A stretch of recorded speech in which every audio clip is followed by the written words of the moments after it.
Welcome. This is the ACIM Palm Beach Study Group, and today we're on Chapter 1, Section 3, Atonement and Miracles.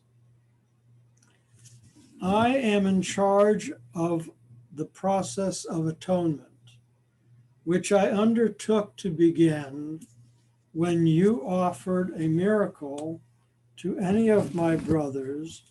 You do it to yourself and me. The reason you come before me is that I do not need miracles for my own atonement, but I stand at the end in case you fail temporarily. My part in the atonement is the canceling out of all errors that you could not otherwise correct. When you have been restored to the recognition of your original state, you naturally become part of the atonement yourself. As you share my unwillingness to accept error in yourself and others, you must join the great crusade to correct it. Listen to my voice, learn to undo error, and act to correct it. The power to work miracles belongs to you. I will provide the opportunities to do them, but you must be ready and willing. Doing them will bring conviction in the ability, because conviction comes through accomplishment. The ability is the potential.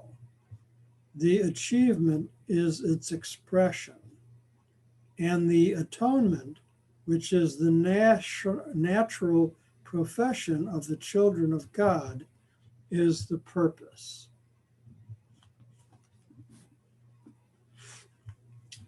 Okay, we're open for questions or comments.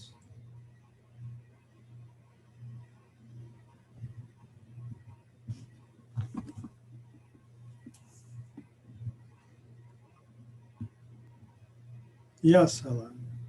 I had a question about atonement. I read this section before tonight. So I went back into the first section and I noticed they define atoning as meaning undoing, including the undoing of fear. That's an essential part of atonement. But now I wonder what the error is that they're speaking of, undoing the error. The fear is the error. Ah, okay. Sounds good. Along with other things. The ego is the error. Undoing the ego, undoing the fear, undoing the hate, undoing the negativity, in other words. Undoing the things that keep you from realizing yourself as being a spiritual entity, a spiritual being. Thank you. You're welcome. So, any other questions? Well, I have a question. Who's I? I am in charge of the process of atonement, it starts out. Hello? Jesus. It is Jesus, yes. But this is where we need to be careful.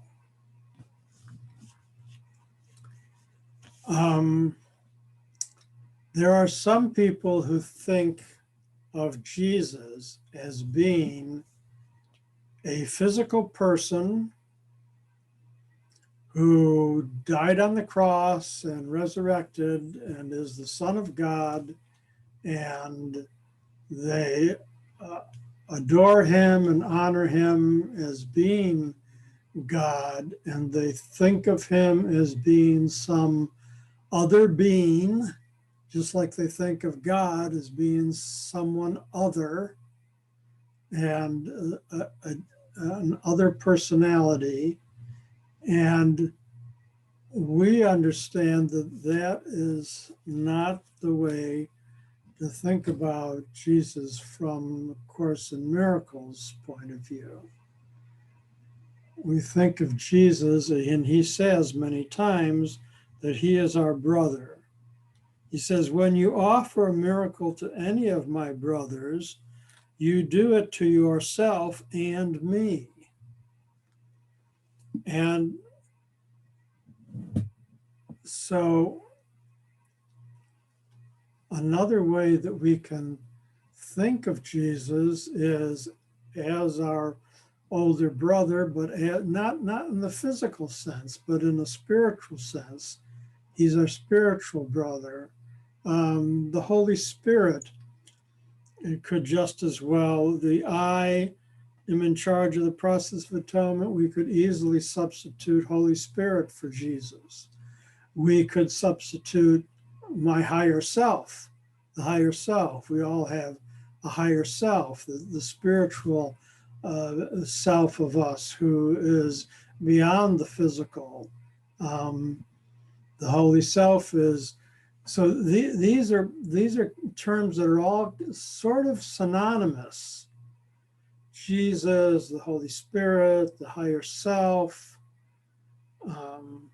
are all kind of synonymous here. The idea is that there is a guiding force that is always with us, that is teaching us and helping us and guiding us, and that we need to turn inward. It's not an outward thing, it's an inward thing. The Holy Spirit is within us. Jesus taught in the physical, he said, the Spirit of heaven is within you. It's an inward thing. So we need to go within. But there are, although there's only one of us, as the Course teaches, there are personalities that are facets. Let me explain it to you this way. One of those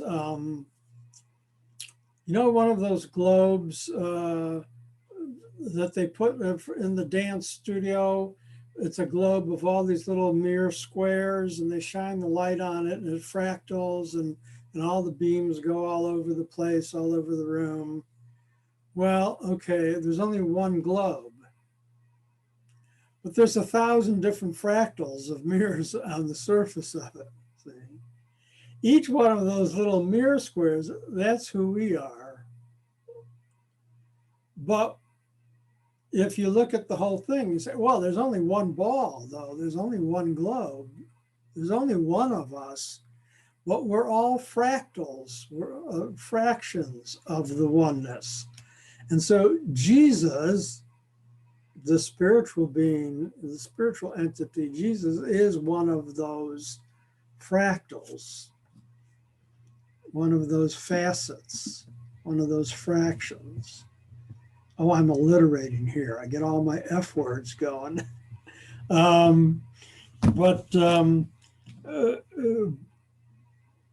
in terms of three-dimensional time, he's ahead of us, leading the parade, so to speak, okay? Jesus is the grand marshal of the parade, okay? He's up at the front, leading us, and we're all supposed to be marching behind him to find the way to the atonement, to the complete forgiveness, and to work ourselves out of the ego space. So let's go through it again. I am in charge of the process of atonement, which I undertook to begin. So he purposely took this on as a life mission.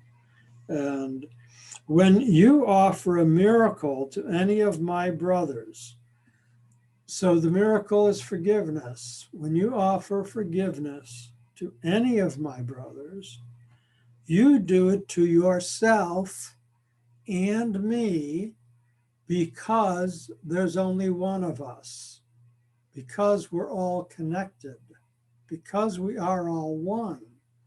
So if you can forgive your brother and offer him the miracle, then you're automatically forgiving yourself and offering yourself the miracle, and you're offering it to Jesus too, or to the Holy Spirit, to your higher self, to whatever, however you feel comfortable in thinking about it.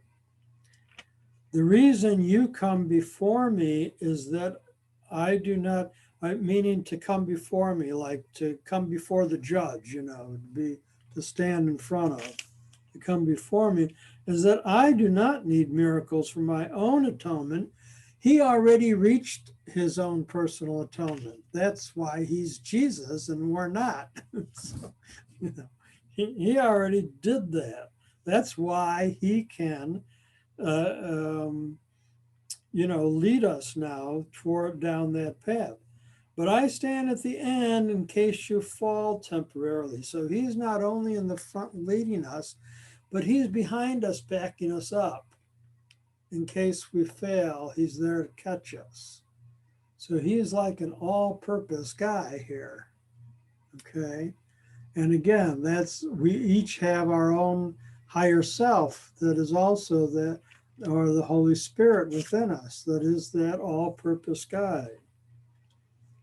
So my part in the atonement is the canceling out of all errors that you could not otherwise correct. So our scope is limited.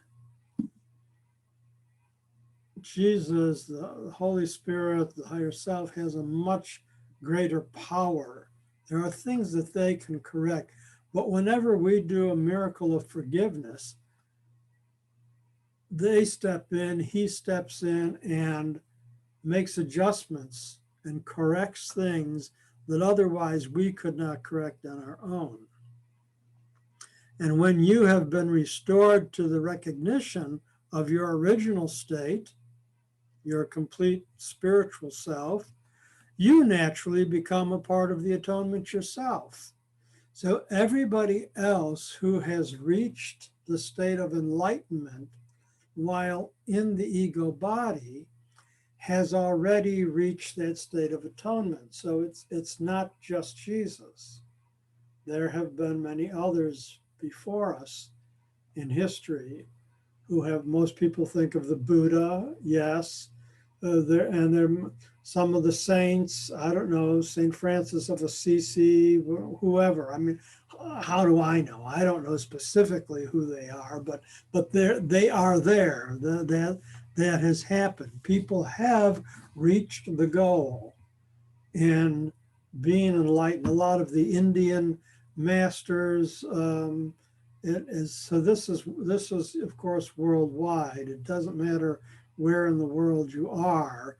Everybody is a spiritual being in a human body, and we are all connected, and there's only one of us. So as everyone reaches their own personal state of atonement, they join in then with all of the others in helping to guide the rest of us who are still in that process to help us along. As you share my unwillingness to accept error in yourself and others, you must join the great crusade to correct it. So as you work the miracles of forgiveness in your own life, and you join this crusade of achieving atonement, then you are obligated to help those who are behind you,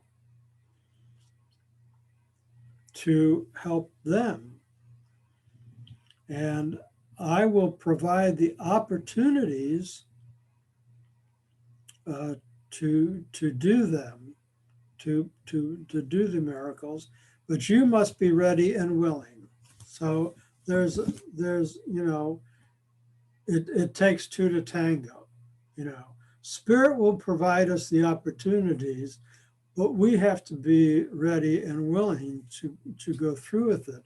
Because we have free will, so we have to use the decider in our mind to decide for spirit and to disavow the ego. Doing them will bring conviction in the ability. So that's like saying, you know, well, yeah, you're not going to be able to play Mozart the first time you sit at the piano, but if you keep practicing, you might attain that.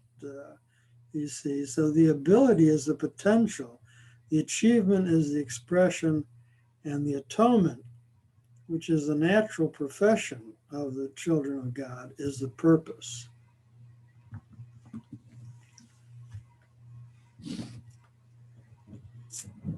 Now we're open for questions and discussion again. It doesn't have to be a question. If you have something to add to this, if you had an insight while reading this that you want to share, feel free. Or again, if there's any questions.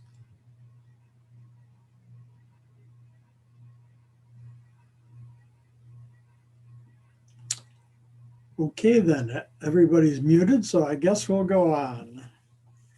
We're on paragraph 2. Heaven and earth shall pass away, in quotes, means that they will not continue to exist as separate states. My word, which is the resurrection and the life, shall not pass away, because life is eternal.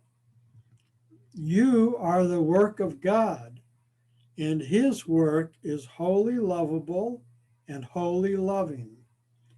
This is how a man must think of himself in his heart, because this is what he is.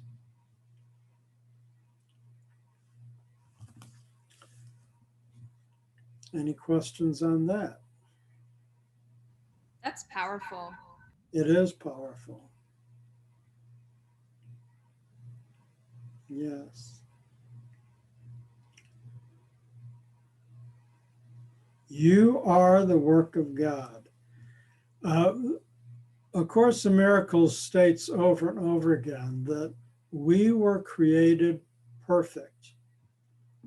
We were created innocent. And as we have descended into the ego world, we have forgotten that we are perfect, innocent, spiritual beings, and we get trapped in the ego. Well, it's like a soap opera. We get trapped in the ego soap opera, you know. And, oh my God, there's wars and plagues and divorces and robberies and all kinds of stuff going on here. It's just a, you know, but it's just a TV show. It's not real. So that's what we have to remember. He says, this is how a man must think of himself in his heart, that he is a work of God and is wholly lovable and wholly loving. And this is what we must think, how we must think of ourselves. And consequently, we must act accordingly. So on to paragraph 3. The forgiven are the means of the atonement. Being filled with spirit, they forgive in return. Those who are released must join in releasing their brothers, for this is the plan of the atonement. Miracles are the way in which minds that serve the Holy Spirit unite with me for the salvation or release of all God's creations.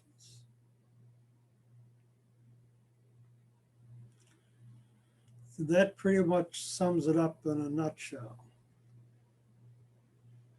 Any comments, questions?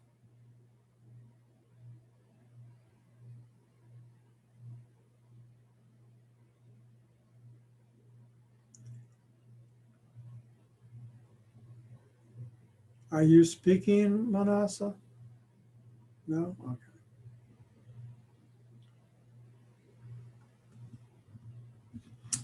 All right then, paragraph 4. I am the only one who can perform miracles indiscriminately because I am the atonement.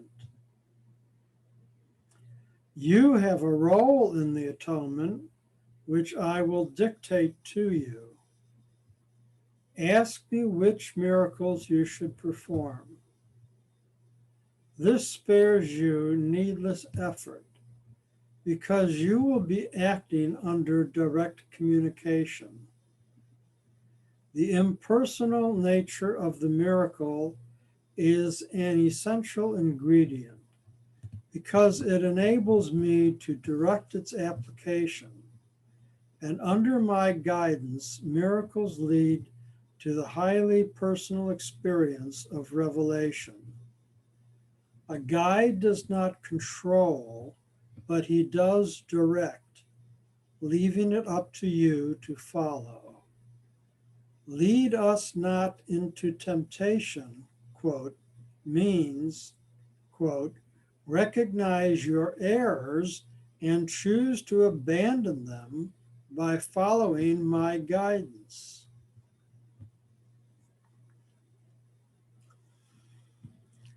Some of this, especially the wording of it, makes a little bit more sense, is a little bit more clear when you understand that these are the words that Helen Schuckman, who transcribed the course, heard. These are directly from her notes. That's how this book came to be. So she had a voice in her mind, identified himself as Jesus.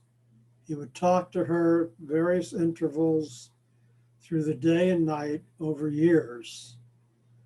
And she would transcribe it in her own shorthand and then go back and type it into paragraphs.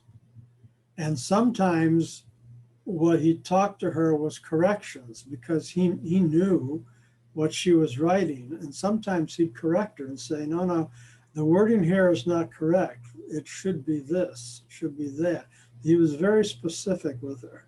So, especially here at the beginning of the book, the whole book kind of follows in chronological order of how she got the writings. So I, Jesus, am the only one who can perform miracles indiscriminately because I am the atonement. You, Helen, but Helen's representing all of us now. You have a role in the atonement, which I will dictate to you. He is dictating to her, literally, see? He's telling her. So I will dictate to you. Ask me which miracles you should perform. That's actually very literal. He was trying to teach her that just as he could speak to her, she could speak to him. And that she could ask him, what miracles should I perform? In other words, who should I forgive? What should I forgive? What miracles should I perform?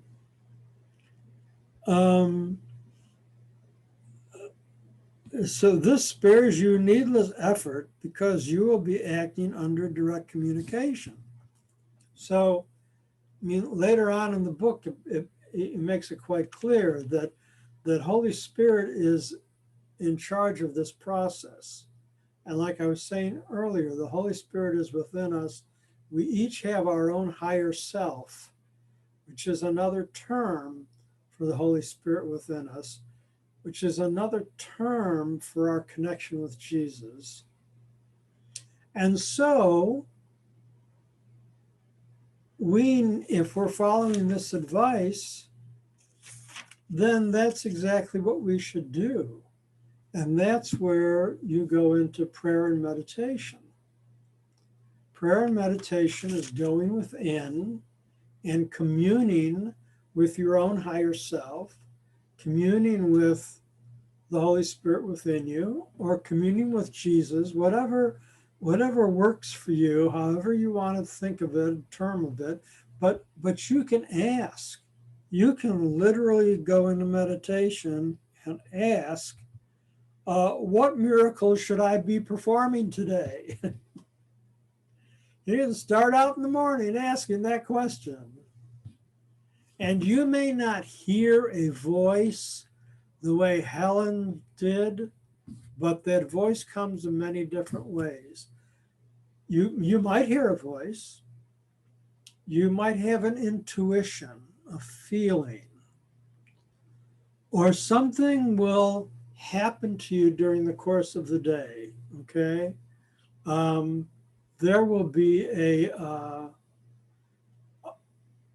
for example, a homeless person that comes up to you in the public shopping cart and says, "Can you spare a dime?" You know, and if you may see that then as that's your miracle for today, offering this person forgiveness, offering them aid, praying for them in your mind. You don't have to say it out loud, but or some other person who is in need, or somebody might come up and out of the blue and be very angry with you and start shouting, and you say, "Oh, I'm not going to take that to heart. I'm just going to forgive that. I'm just going to let that go. I'm not going to react. I'm going to let it go. I'm going to forgive that person." That's my miracle that Spirit brought me for today. So it can take many, many different forms, many different forms. You can have a thought, an intuition, a feeling, a circumstance happening to you, but the important thing is to understand that you can ask what miracles you should perform, and this will spare you needless effort, because you will be acting under direct communication. The impersonal nature of the miracle is the essential ingredient, because it enables Spirit to direct its application. And under Spirit's guidance, miracles lead to the highly personal experience of revelation. And that's when the revelation comes, when you participate in the miracle. The guide Spirit does not control, but he does direct, leaving it up to you to follow. So lead us not into temptation, but recognize our errors and choose to abandon them by following Spirit's guidance.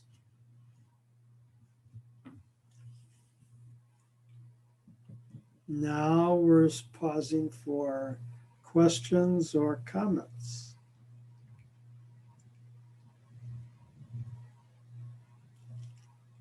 Nothing? Nada? I was hoping to have some interaction here, but Actually, I do have a question. The impersonal nature of the miracle. Is there a little more? I'm trying to, because I don't feel like I'm fully understanding what the impersonal nature of the miracle meaning.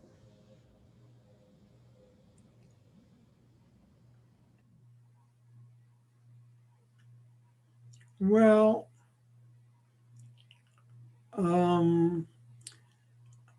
I'm just supposing that the meaning here is that it applies to everyone, it's not necessarily just you. It's just personally to you.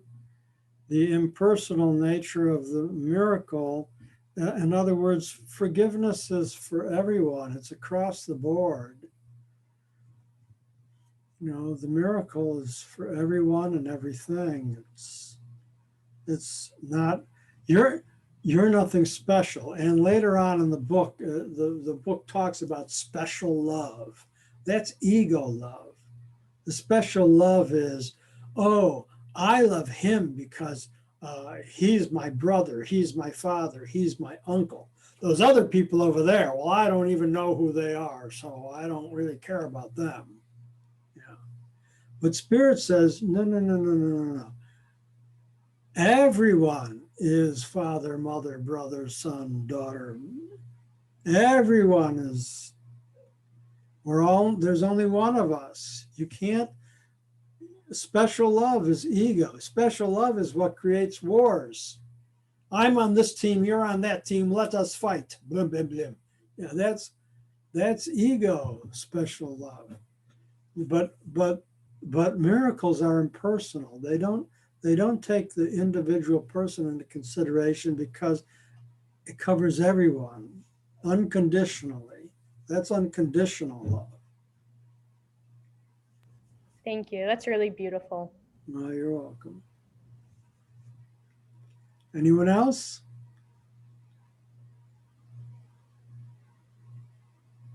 Okay. It really, I'm sorry. No, go ahead, Helen.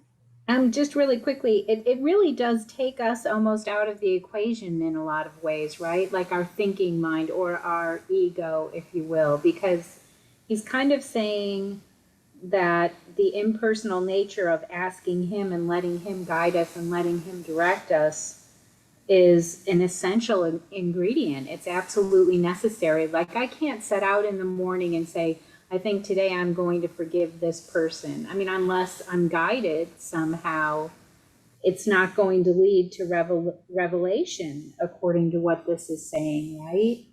I mean, it's almost as if I have to sort of, yes, I understand what you're saying about be guided by intuition, be guided by what you hear when you're praying and you're asking, but it almost kind of seems like I can't like pinpoint in my own ego mind sometime when I may have felt as if I was wronged and therefore I need to forgive.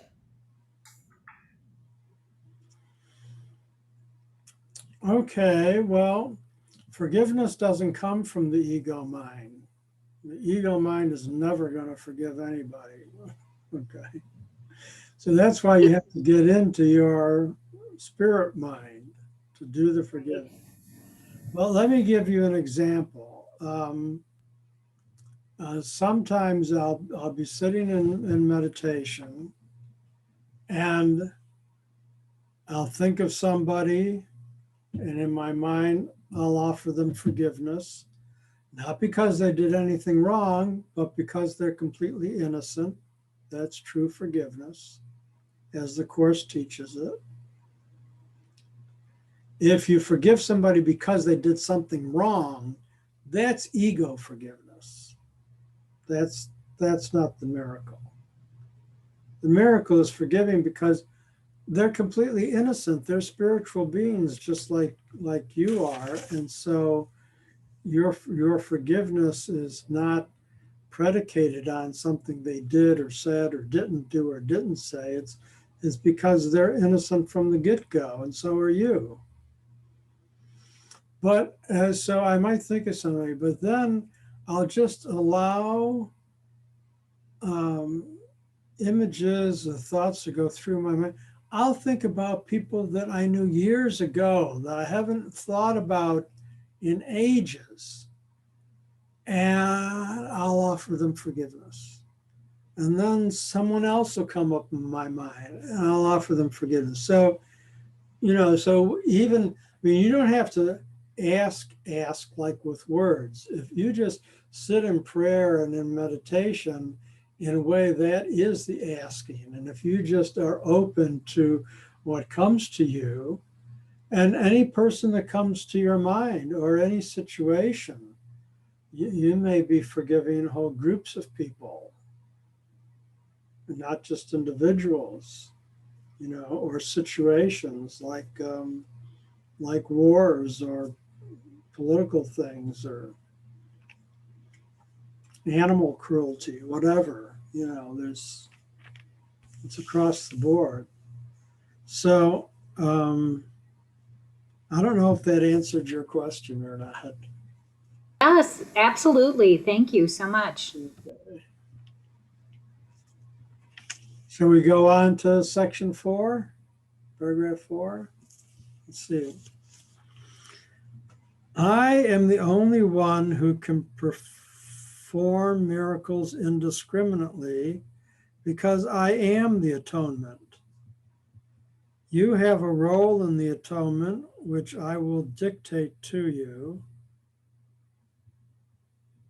Oh, wait a minute. We already read that one, didn't we? Yeah, I think we were toward the end. Sorry, we're on paragraph 5. Error cannot really threaten truth, which can always withstand it.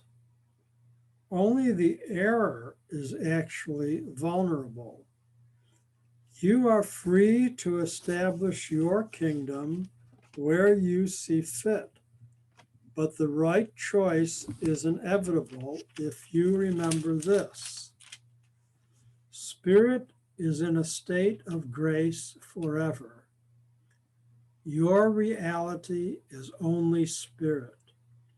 Therefore, you are in a state of grace forever.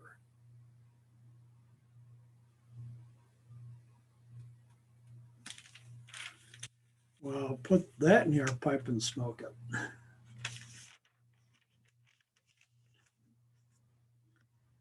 Error, ego, cannot really threaten truth, spirit. Ego can't threaten spirit. Error can't threaten truth. Because spirit, truth, can always withstand error or ego. It's beyond it. It's impervious to it. Because the ego world is a fiction. It doesn't really exist in the first place. That's just a dream. Spirit is the truth.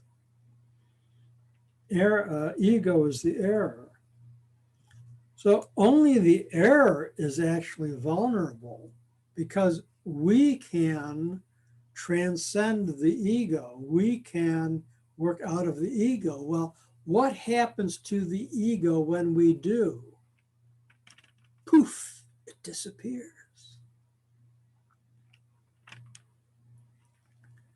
Ego is like the darkness. It's nighttime, it's dark. There's not even a moon out. It's very dark.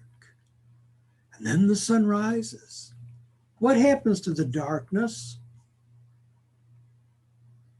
Was the darkness a thing? No. The darkness was just the absence of light. Once the light came, the darkness was gone. It wasn't real in the first place. The grass, the trees, the houses, the whatever, they were all still there, even if you couldn't see them, because it was dark. But it was only dark because there was no light. So that's the way the ego is. The ego's there only because the spirit isn't. And that's happening in our own minds. When we allow spirit into our mind, the ego dissipates. It's like the darkness. It isn't there. It's not real. So that's why he says, only the error is actually vulnerable. Now the ego wants to keep you in darkness forever. The ego is like running west, trying to avoid the sunrise. Constantly. trying to get you to run away from the sunrise. Doesn't want to, wants to keep you in darkness. The whole cycle, you know. But you are free to establish your kingdom where you see fit. You can make your kingdom the ego, you can make your kingdom the spirit, heaven, because you have free will. You have the decider within you, and it's your choice. Nobody's beating you over the head. If you decide to go with ego, then you can go ahead and suffer for as long as you like, because that's what's going to happen. You're just going to keep on suffering, and things are going to keep on going badly because you chose ego. When you choose spirit, you alleviate yourself from that situation. But you are free. You're free to choose your kingdom where you see fit. But the right choice is inevitable. And it is inevitable because that's the process of evolution. You can choose ego as long as you like, but eventually all things go back to spirit. That's just the way it works. You have free will, you can stay in the darkness as long as you like, but eventually you'll see the light. And so it says, just remember this. Remember this to help you get out of the darkness and into the light. Spirit is a state of grace forever. Your reality, the real you, is only spirit. The real you is not a combination of ego and spirit. The real you is only spirit. Therefore, you are in a state of grace forever. Whether you realize that or not, whether you act on that or not, whether you embrace that or not, is your free will choice. But from God's point of view, the state of grace is forever. From God's point of view, you are only spirit. God does not recognize the ego. Therefore, you are in a state of grace forever. And that's your true reality.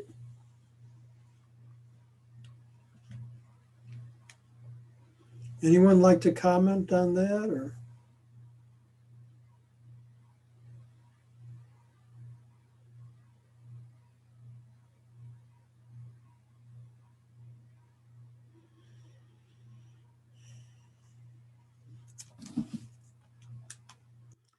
Well, let's go ahead a little bit more then. Atonement undoes all errors in this respect, and this uproots the source of fear. Whenever you experience God's reassurances as threat, it is always because you are defending misplaced or misdirected loyalty. When you project this to others, you imprison them, but only to the extent to which you reinforce errors they have already made. This makes them vulnerable to the distortions of others, since their own perception of themselves is distorted. The miracle worker can only bless them, and this undoes their distortion and frees them from prison.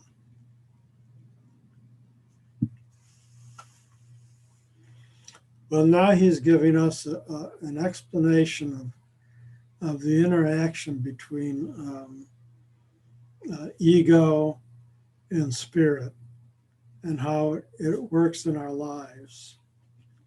So the atonement, the forgiveness of spirit, undoes all the errors, undoes all the ego, and uproots the source of fear, uproots the ego.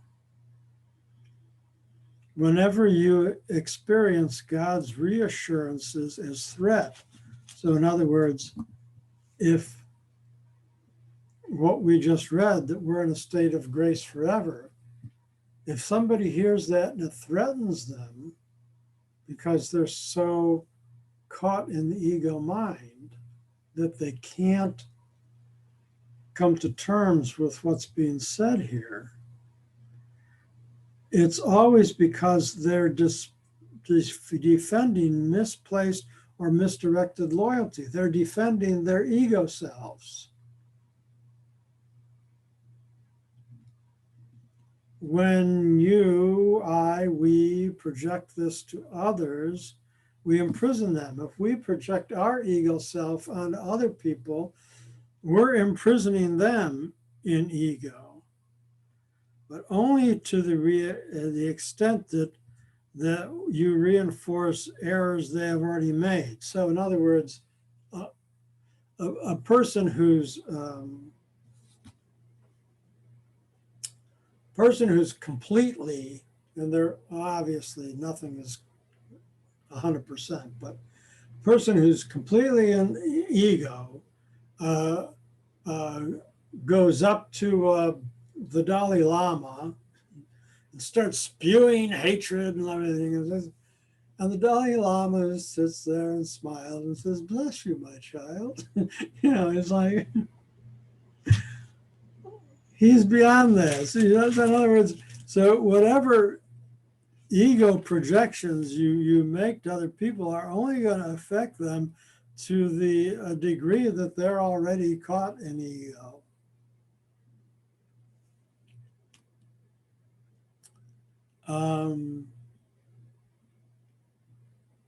So the miracle worker can only bless them.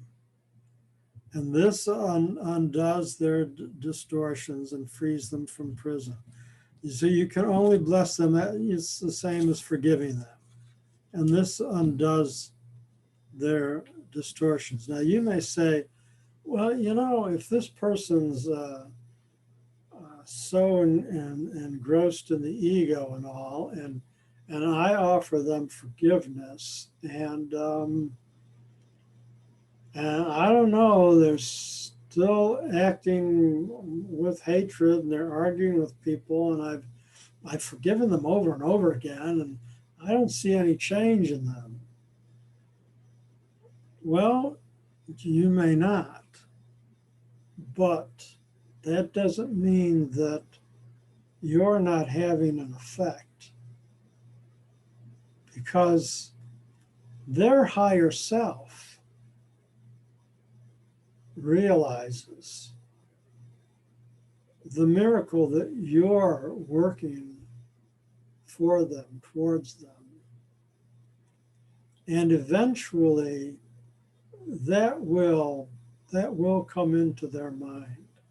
And you need to have faith on this, because you can't always see the effects of being a spiritual person in the ego world. Just because you're operating from spirit as best you can and you're forgiving them, and it doesn't mean that they're just going to fall down in front of you and all of a sudden, be, no. But it does have an effect, and you just have to have faith in that.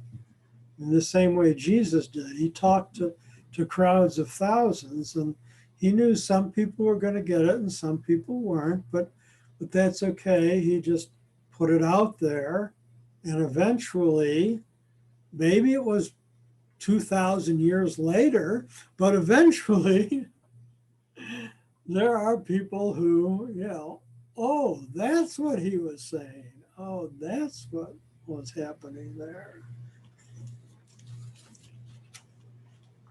It's kind of like, and I don't know where any of you stand with reincarnation, but that does come into play here. that we're given, oh, you didn't reach enlightenment, too bad you're going to hell. No, that's not the way it works. Oh, you didn't reach enlightenment? Well, maybe you want to try again. You go back and do, oh, you got a little bit closer this time, but not quite. Well, we'll give you another chance. Sorry, you're still in kindergarten. We're just going to keep holding you back until you pass the first grade. You know, we're not going to give up on you. Just going to keep sending you back for more and more. Eventually, you'll see the light. That's the process. That's kind of how it works. So.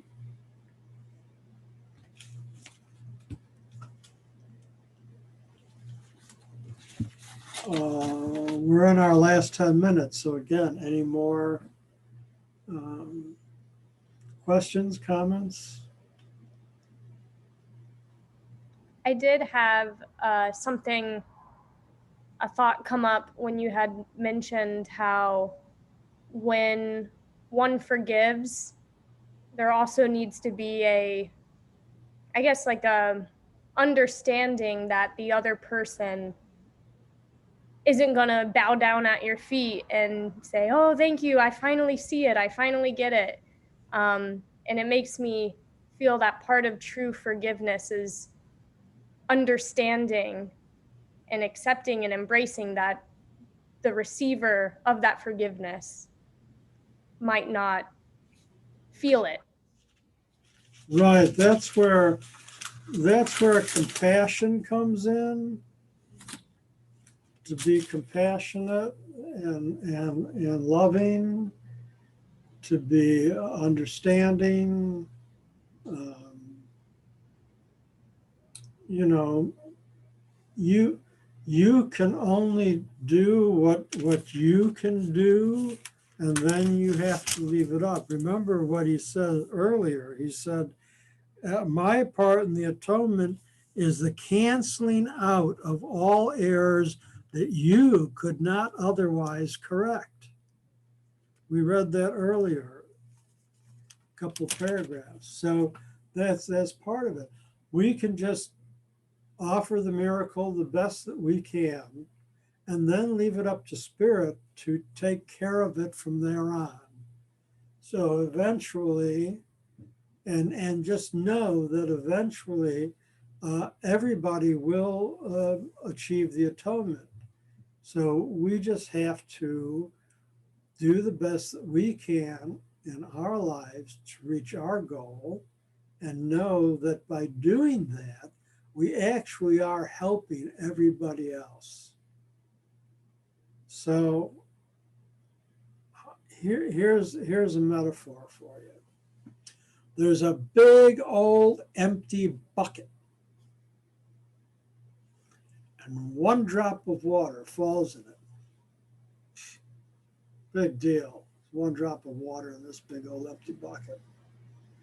Then another drop comes in, and then another, and then another. Well, over time, drop by drop, the bucket starts getting fuller and the water starts rising higher. And that's the way it is for each one of us that can learn to true forgiveness, for each one of us that can reach atonement. It's another drop in the bucket. And eventually all of humanity will be dropping in that bucket. And just like an individual drop, oh, it's an individual drop. But once it's in the bucket, it becomes one with the entire water. Now the drops are indistinguishable. That's how we are too. Once in the ego world, we all have these separate bodies and separate personalities. But as we achieve our spiritual selves, we meld into the oneness of spirit. And then we realize the true oneness. It's easy to say we are one, but without, what does that mean?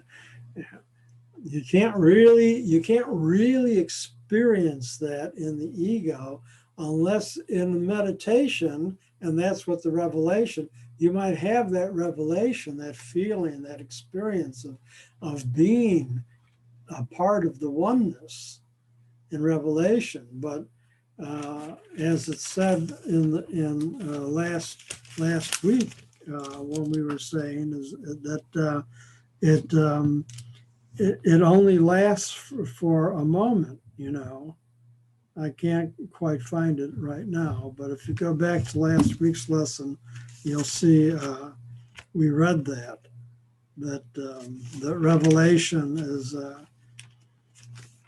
our experience of it is very transitory.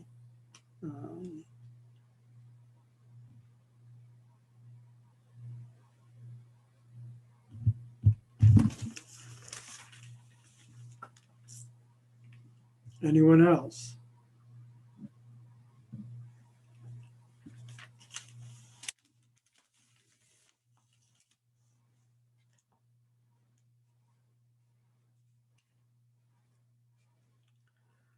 Well, I'm going to mark my book to start at paragraph 6 next week. So we're about to wrap it up, and I'll just ask again if there's any last questions for today or comments.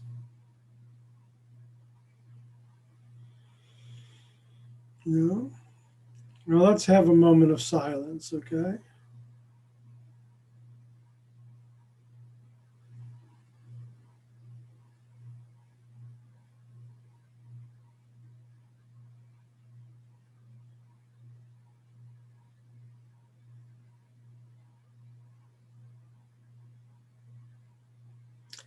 Thank you, friends. We hope you will join us again next week. Have a good day.